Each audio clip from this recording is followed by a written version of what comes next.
दोस्तों आज की वीडियो में हम बात करने वाले हैं रिले के बारे में।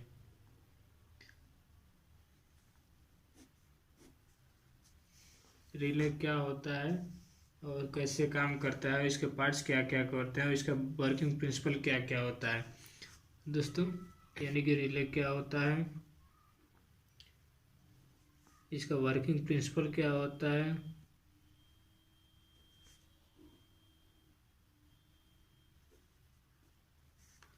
तीसरा इसका टाइप्स कितने होते हैं रिले के, टाइप्स ऑफ रिले, चौथा एसी और डीसी रिले में क्या डिफरेंस होता है, पांचवा दोस्तों इसके पार्ट्स क्या क्या होते हैं, पार्ट्स ऑफ रिले, छठा है इसकी वायरिंग और पिन का इसका जो डायग्राम है वो कैसा होता है, सातवां इसका लोड कैपेसिटी कैसे देखते हैं,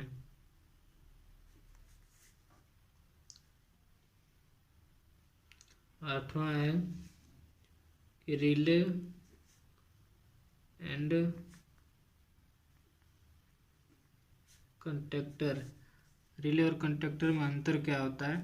तो दोस्तों आज हम इतने टॉपिक पे बात करेंगे रिले के बारे में। तो दोस्तों सबसे पहले बात करते हैं कि व्हाट इज रिले, रिले क्या होता है। दोस्तों रिले एक ऐसा इलेक्ट्रिकल स्विच होता है। दोस्तों रिले एक इलेक्ट्रिकल स्विच होता है जो कि कम वोल्टेज का यूज करके हाई वोल्टेज को कंट्रोल करता है। यानी कि रिले एक ऐसा स्विच है जो इलेक्ट्रिकल से ऑपरेट होकर इलेक्ट्रिकल को ही कंट्रोल करता है। दोस्तों रिले का लो वोल्टेज यानी कि पावर सप्लाई और हाई वोल्टेज यानी कि कंट्रोल सप्लाई दोनों आपस में पूरी तरह से आइसोलेट होता है। दोस्तों रिले की एक और ख़ास बात यह होती है कि यह एक साथ एक या एक से अधिक सर्किट को कंट्रोल कर सकता है। दोस्तों आप ये देख सकते हैं, ये मेरे पास एक रिले है, इसमें दो अपना पावर सप्लाई का टर्मिनल है, दो पावर सप्लाई के पिन है। ये हमारे कंट्रोल सर्किट है, यानी कि दो इसमें कंट्रोल सर्किट है और दोनों का एक कॉमन NONC, इसका एक कॉमन NONC, यानी कि ये एक पावर सप्लाई है इसका और ये दो इसके कंट्रोल सर्किट है। यानी कि ये जो पावर सप्लाई है इससे पूरी तरह से अलग रहता है। ये इसका सप्लाई एक कंट्रोल सप्लाई है और ये दोनों इसके पावर सप्लाई है। ये दोनों पावर सप्लाई इस रिले को ऑपरेट कराता है। बाकी ये जो कंट्रोल सप्लाई है NO और NC के लिए रहते हैं। तो दोस्तों ये था इसका रिले का। अब बात करते हैं दोस्तों इसका वर्किंग प्रिंसिपल क्या होता है। दोस्तों रिले का जो वर्किंग प्रिंसिपल होता है वो इलेक्ट्रोमैग्नेटिक के प्रिंसिपल पे काम करता है। इलेक्ट्रोमैग्नेटिक। अब दोस्तों इलेक्ट्रोमैग्नेटिक का मतलब क्या होता है कि इसके अंदर एक कॉइल लगा रहता है। कॉइल में जब भी इलेक्ट्रिकल सप्लाई अप्लाई होता है तो उसके अंदर मैग्नेट जनरेट होता है। अब मैग्नेट जनरेट होने की वजह से इसके अंदर का जो आर्मेचर होता है, कोर होता है, वो मूव करता है। तो दोस्तों अगर NO रहेगा तो NC हो जाता है, अगर नॉर्मली NC रहता है तो NO हो जाता है। दोस्तों ये इसका वर्किंग प्रिंसिपल होता है, इलेक्ट्रोमैग्नेटिक वर्किंग प्रिंसिपल इसका होता है। अब दोस्तों बात करते हैं कि टाइप्स ऑफ रिले, यानी कि रिले कितने टाइप का होता है। तो दोस्तों रिले तो वैसे कई टाइप का होता है। EMR होता है, SSR होता है, हाइब्रिड रिले होता है, रीड रिले होता है, थर्मल रिले होता है। तो आज हम EMR जो होता है इलेक्ट्रोमैग्नेटिक रिले, उसके ऊपर हम बात करेंगे। दोस्तों अभी EMR जो होता है इलेक्ट्रिक नॉर्मल रिले, जो हम लोग जो यूज करते हैं किसी सर्किट में, PLC पैनल में या फिर अन्य जगह पे जहाँ पे हम रिले यूज करते हैं, ज़्यादातर इसी टाइप का रिले यूज किया जाता है। तो दोस्तों ये जो रिले होता है ये EMR रिले होता है। दोस्तों ये EMR रिले भी दो टाइप का होता है, एक होता है फिक्स्ड और एक दूसरा होता है प्लग इन टाइप का। दोस्तों फिक्स का मतलब ये होता है जो किसी PCB सर्किट में सोल्डरिंग के द्वारा फिक्स कर दिया गया रहता है, वो फिक्स टाइप का होता है। एक दूसरा दोस्तों होता है प्लग इन टाइप का, यानी कि एक बेस होता है और रिले का कॉइल का कंटेक्ट का अलग केसिंग होता है। आप इस पे बेस पे लगा सकते हैं और निकाल सकते हैं। तो दोस्तों ये प्लग इन टाइप का होता है। तो ये हो गया रिले का टाइप। अब बात करते हैं दोस्तों एसी और डीसी रिले। दोस्तों एसी और डीसी रिले आपके सामने देखेंगे। ये मेरे पास एक एसी रिले है, एक डीसी रिले है। दोनों 8 पिन रिले है, दोनों एसी और डीसी रिले है। देख सकते हैं आप एसी और डीसी रिले दोनों का सर्किट डायग्राम थोड़ा डिफरेंट रहता है। अब दोनों दोस्तों अंतर क्या रहता है आपको एसी और डीसी रिले में। जो डीसी रिले होता है उसमें हम एक रेजिस्टेंस का यूज करते हैं और एसी रिले में रेजिस्टेंस का यूज नहीं करते हैं।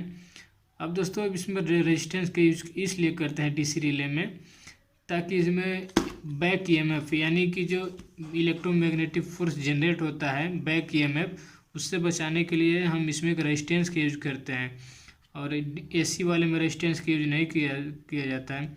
तो दोस्तों जब भी आपसे अगर कोई क्वेश्चन किया जाए कि इसमें दोनों में अंतर क्या है, तो मेन डिफरेंस तो पहले दोस्तों आप ये भी बता सकते हैं कि डीसी जो रिले होता है उसमें रेजिस्टेंस का यूज किया जाता है और एसी रिले में रेजिस्टेंस का यूज नहीं किया जाता है। बाकी दोस्तों अब पिन के आधार पे हमारे जो रिले होते हैं वो अलग कई टाइप के हो सकते हैं दोस्तों।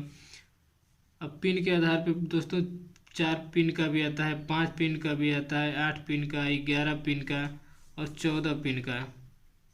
ये अलग अलग पिन के आते हैं। हम अपने यूज के आधार पे जितने सर्किट को कंट्रोल करना रहता है उसके आधार पे हम इसका यूज करते हैं। अभी तो बात की हम एसी और डीसी रिले पे। दोस्तों ये एसी और डीसी रिले हम अपने पावर अवेलेबिलिटी के अनुसार एसी या डीसी का यूज करते हैं, यानी कि हमारे जो प्लांट या इंडस्ट्री में जो पावर सप्लाई फील्ड में अवेलेबल होता है उसके हिसाब से हम रिले को यूज करते हैं। जैसे एसी पावर सप्लाई है तो एसी का यूज करते हैं, अगर डीसी अवेलेबल है तो हम डीसी का यूज करते हैं, जबकि डीसी वाला जो रिले होता है वो वेस्ट होता है। तो फ्रेंड्स ये हमारे पास 2 रिले हैं, ये दोनों 8 पिन का रिले है, ये एक मेरे पास 14 पिन का रिले है। अब दोस्तों बात करते हैं पार्ट्स ऑफ रिले, यानी कि रिले के पार्ट्स क्या क्या होते हैं। दोस्तों इसके रिलेस के पार्ट्स होते हैं, इसमें केसिंग होता है, casing, armature, coil and core, returning spring और कॉमन कंटेक्ट NONC जो कंटेक्ट्स होते हैं वो होते हैं। तो दोस्तों ये इसका बेसिक पार्ट्स होते हैं। आप इसमें रिले में देख सकते हैं। केसिंग बोलते हैं दोस्तों, ये जो ब्लैक वाला दिख रहा है केसिंग, इसको केसिंग बोलते हैं, जिसके ऊपर हमारे पिन्स लगे हुए हैं, इसको हम केसिंग बोलते हैं।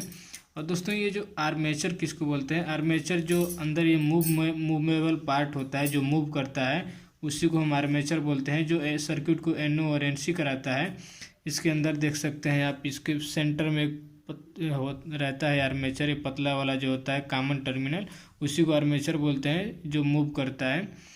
और दोस्तों कॉइल और कोर, ये दोस्तों जो कॉइल है इसके अंदर ये इस कॉइल रहता है और ये एक स्प्रिंग लगा हुआ है, रिटर्निंग स्प्रिंग।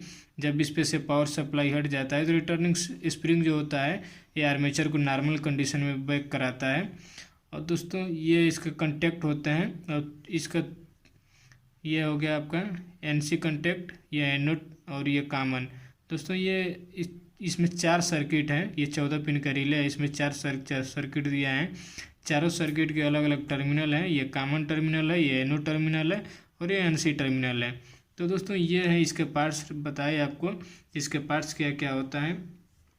अब दोस्तों बात कर लेते हैं वायरिंग और पिन डायग्राम। दोस्तों वायरिंग और पिन डायग्राम AC और DC कॉइल रिले के अलग अलग डायग्राम होते हैं। बाकी दोस्तों जो मेन होता है इसका पावर, जो पिन होते हैं पावर के लिए, सप्लाई के लिए, आप इसको कहीं भी रख सकते हैं। पिन को, पावर का जो पिन होता है उसको कहीं सकते हैं। मेन हमारा काम होता है NO NC और कॉमन के सर्किट को सेपरेटली इसमें देखना कि कैसे NO का कौन है, NC का कौन है और कॉमन का कौन है। तो दोस्तों NO और NC और कॉमन के आधार पे AC और DC का जो वायरिंग किया जाता है, नंबरिंग किया जाता है, वो अलग अलग रहता है। दोस्तों ये एक 14 पिन का रिले मैंने लिया है। ये रिले का हमारा बेस का है, बेस का डिजाइन है ये जो 14 पिन का हमारा ये रिले है ये बेस है, और ये उसका टॉप का है, ये जो रिले का है केसिंग इसका ये डिजाइन है। दोस्तों आप ये देख सकते हैं जो बेस होता है इसमें 1 2 3 ये जो होता है हमारा 1 2 3 और ये यहाँ पे 4 ये हमारा एनसी सर्किट होता है। बाकी 5 6 7 8 ये हमारा एनओ सर्किट होता है। 9 10 11 12 इसमें आप देख सकते हैं ये एनसी होता है, ये एनओ होता है और ये कॉमन होता है। बाकी ये दोनों हमारे पावर सप्लाई के लिए रहते हैं। दोस्तों ये हमारा बेस का है, बेस का वायरिंग और टर्मिनल का डिज़ाइन है। ये हमारा रिले और कॉइल का जो सेट है उसका डिज़ाइन है। ये 14 पिन रिले का है दोस्तों, ये वायरिंग डिज़ाइन है।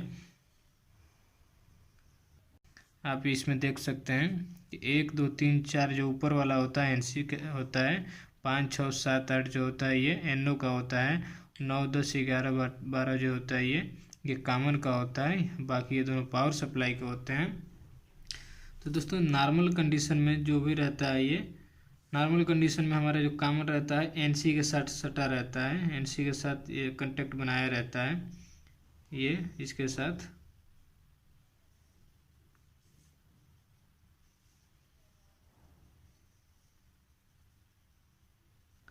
जैसे अब जैसे ही दोस्तों इसमें पावर सप्लाई आता है रिले में, रिले हमारे एनसी को छोड़ के एनओ में कांटेक्ट बना देता है, इसको एनसी को छोड़ के एनओ में आ जाता है और ये हमारा कांटेक्ट चेंज हो जाता है। पावर सप्लाई ऑन ऑफ रहता है तो ऑन हो जाता है, जो कंट्रोल सप्लाई होता है कंट्रोल सर्किट ऑन और ऑफ हो जाता है। अपने जो करना रहता है अपने हिसाब से उसको हम कंट्रोल कर लेते हैं। तो दोस्तों ये 14 पिन का रिले है ये हमारा।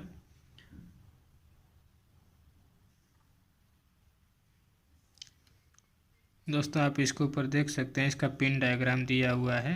ये 13 और 14 जो है पावर सप्लाई का शो कर रहा है और 1 2 3 4 ये एनसी का है, 5 6 7 8 ये एनओ का है, 9 10 11 12 जो है कॉमन का है।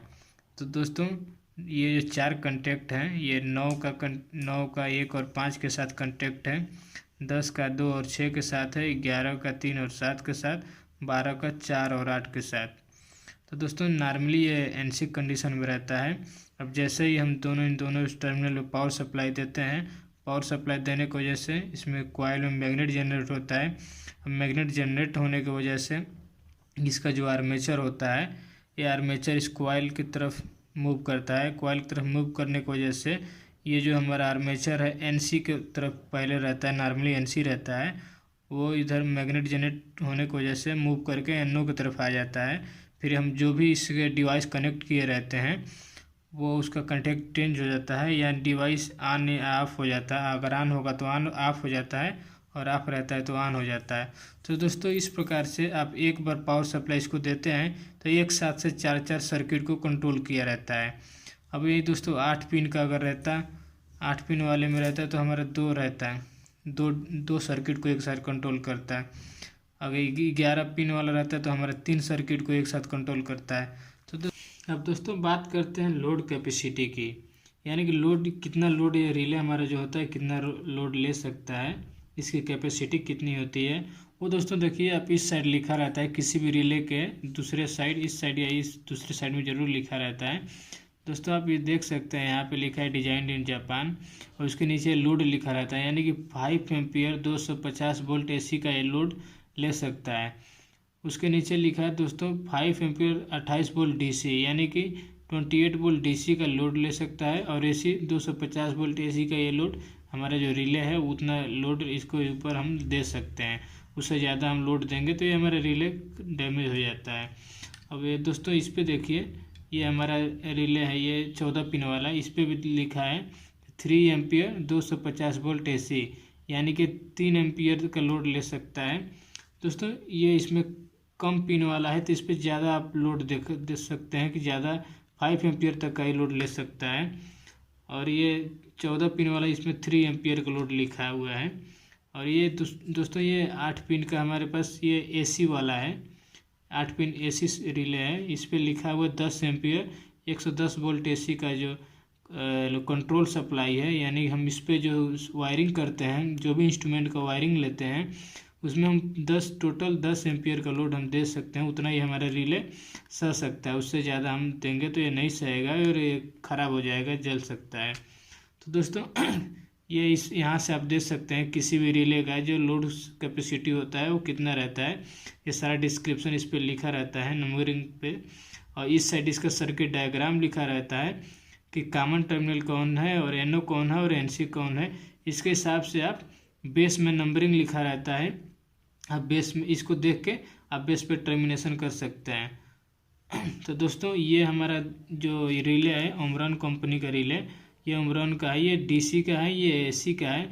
आप दोस्तों DC और AC में देख सकते हैं इसमें लिखा हुआ इसका जो मॉडल नंबर है MY2N और इसका है MY4N।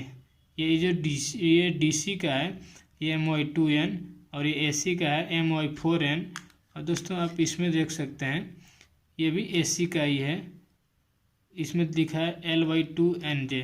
तो दोस्तों अलग अलग मॉडल का अलग अलग पिन का रहता है। AC का रहेगा AC 8 पिन का अलग मॉडल, DC 8 पिन का रहेगा तो उसका अलग मॉडल। तो सारा डिस्क्रिप्शन इसी रिले पे दिया रहता है। दोस्तों ये तो हो गया हमारा लोड कैपेसिटी, कैसे देख सकते हैं। अब दूसरा एक सबसे महत्वपूर्ण बात दोस्तों कि रिले और कंडक्टर में डिफरेंट क्या होता है। दोस्तों रिले और कंडक्टर दोनों ही इलेक्ट्रिकल स्विच होते हैं जो कि इलेक्ट्रिकल से कंट्रोल होके इलेक्ट्रिकल से ऑपरेट होके इलेक्ट्रिकल को ही कंट्रोल करते हैं। तो दोस्तों इन दोनों में डिफरेंस क्या है। दोस्तों डिफरेंस क्या है कि हम रिले जो होता है इसका यूज हम स्मॉल एप्लीकेशन में करते हैं, के लिए स्टार्ट कमांड के लिए, स्टॉप कमांड के लिए, सोलेनॉइड वाल्व को ऑपरेट कराने के लिए हम रिले का यूज करते हैं। और दोस्तों जो कंडक्टर होता है उसका यूज हम करते हैं हैवी एप्लीकेशन में या बड़े पंप या मोटर्स को चलाने के लिए, स्टार्ट और कम स्टॉप करने के लिए हम कंडक्टर का यूज कर सकते हैं। हम रिले में ज़्यादा से ज़्यादा 220 वोल्ट का यूज करते हैं, जबकि हमारा कंडक्टर जो होता है कंडक्टर में 440 तक की सप्लाई हम यूज कर सकते हैं, 440 वोल्टेज से, या फिर इससे भी ज़्यादा हम इसमें सप्लाई यूज कंट्रोल कर सकते हैं कंडक्टर के द्वारा। तो दोस्तों ये हमारा डिफरेंट होता है रिले और कंडक्टर में कि रिले जो होता है स्मॉल एप्लीकेशन में यूज होता है, कंडक्टर जो होता है वो हैवी एप्लीकेशन में यूज किया जाता है। बाकी दोनों का वर्किंग सेम रहता है। ये भी एक इलेक्ट्रिकल स्विच होता है, रिले भी इलेक्ट्रिकल स्विच होता है जो इलेक्ट्रिकल से ऑपरेट होता है, इलेक्ट्रिकल को ही कंट्रोल करता है। ये और सेम कंडक्टर भी होता है। दोनों दोस्तों एक साथ कई सारे सर्किट को कंट्रोल करते हैं। तो दोस्तों ये था हमारा पूरा रिले के ऊपर पूरी जानकारी हमने दी है। फिर भी दोस्तों यदि आपको कोई इसमें कोई कन्फ्यूजन है या फिर कहीं आपको कुछ डाउट हो रहा हो तो हमें कमेंट करके बोल सकते हैं, पूछ सकते हैं। और यदि आपको मेरी वीडियो अच्छी लगी हो तो प्लीज़ हमारे वीडियो को लाइक करें, मेरे चैनल को सब्सक्राइब करें। मिलते हैं दोस्तों किसी दूसरे वीडियो में किसी अन्य टॉपिक के साथ। तब तक के लिए धन्यवाद दोस्तों।